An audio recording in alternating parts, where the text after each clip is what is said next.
Parliament ఎన్నికల వేళ BRS నేతలకు గాలం వేస్తోంది బీజేపీ. బీఆర్ఎస్ మాజీ ఎంపీ సీతారాం నాయక్ ఇంటికెళ్లారు కేంద్ర మంత్రి కిషన్ రెడ్డి. మహబూబాబాద్ నుంచి మరోసారి బీఆర్ఎస్ టికెట్ ఆశించిన సీతారాం నాయక్ బీఆర్ఎస్ నుంచి టికెట్ రాకపోవడంతో అసంతృప్తిలో ఉన్నారు. సీతారాం నాయక్ మహబూబాబాద్ సీట్ను సీతారాం నాయక్ ఇచ్చే అవకాశం ఖమ్మం జిల్లా నేత జలగం వెంకట్రావుతో మాట్లాడిన బీజేపీ నేతలు ఖమ్మం ఎంపీ టికెట్ ఆఫర్ ఇచ్చారు బీజేపీ నేతలు.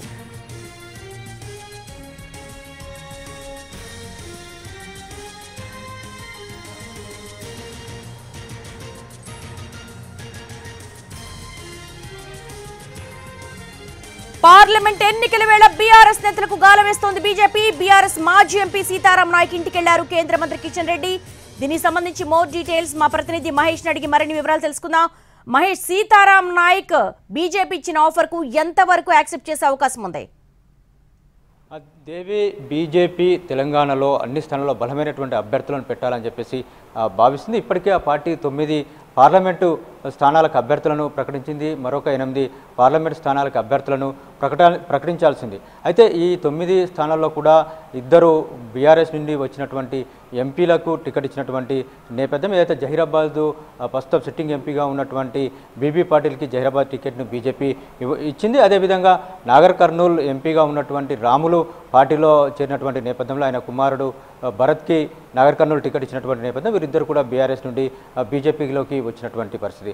అదేవిధంగా మిగతా 8 స్థానాల్లో కూడా బలమైనటువంటి నేతల కొరకు బీజేపీ వేట కొనసాగిస్తుంది.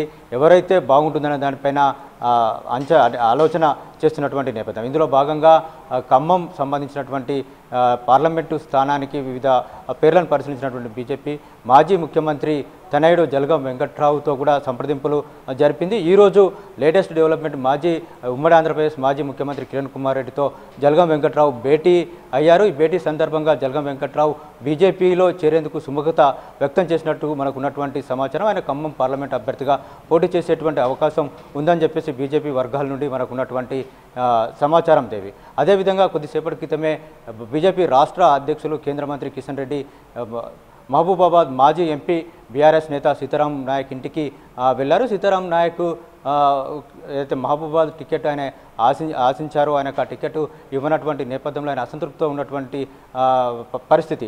అయితే సీతారాం నాయక్తో గత కొంతకాలంగా బీజేపీ నేతలు సంప్రదింపులు జరుపుతూ వస్తున్నారు. అయితే అక్కడ మహబూబాబాద్ నుంచి సీతారాం నాయక్తో పాటు ఇతర పార్టీలకు సంబంధించినటువంటి మరొక 2-3 నేతలపైన పేర్లను కూడా బీజేపీ పరిశీలించినటువంటి నేపథ్యం. వాళ్ళ పేర్లను కూడా బీజేపీ ఆలోచన బాగానే చేసింది. వాళ్ళు ఏ విధంగా ఉంటారని దానిపైన కూడా సర్వేలు కూడా చేపించినటువంటి నేపథ్యం. అయితే ప్రస్తుతం సీతారాం నాయక్ ఇంటికి కిషన్ రెడ్డి వెళ్ళినటువంటి నేపథ్యంలో దాదాపుగా మహబూబాబాద్ టికెట్ సీతారాం నాయక్కి ఇచ్చి బీజేపీ నుండి ఖరారైనట్టుగా మనం చెప్పొచ్చు. ఒకవేళ అలాంటి పరిస్థితి ఉంది కాబట్టే ఈరోజు కిషన్ రెడ్డి సీతారాం నాయక్ ఇంటికి పోయిందని చెప్పేసి మనం భావించవచ్చు దేవి. అదేవిధంగా సీతారాం నాయక్ కూడా బీజేపీలో చేరేందుకు కొరకు సుముఖతగా ఉన్నట్టుగా మనం మీడియా ప్రతినిధులు మాట్లాడినప్పుడు కానీ మిగతా నేతలు మాట్లాడినప్పుడు కానీ సుముఖత వ్యక్తం చేసినటువంటి నేపథ్యం అయితే ఉంది. కాబట్టి ఈరోజు కిషన్ రెడ్డి ఆయనను కలిసినటువంటి పరిస్థితిలో ఆయన బీజేపీలో చేరేటువంటి అవకాశం ఉంది. మహబూబాబాద్ టికెట్ ఆయనకు ఇచ్చే అవకాశం కూడా ఉంది దేవి. అటు ఖమ్మం సీటు జలగం వెంకట్రావుకు, అదేవిధంగా మహబూబాబాద్ సీటు సీతారాం నాయక్ ప్రస్తుతం ఉన్నటువంటి పరిస్థితులను బట్టి ఇచ్చేటువంటి అవకాశం ఉంది Devi. All right Mahesh, thanks for the live updates.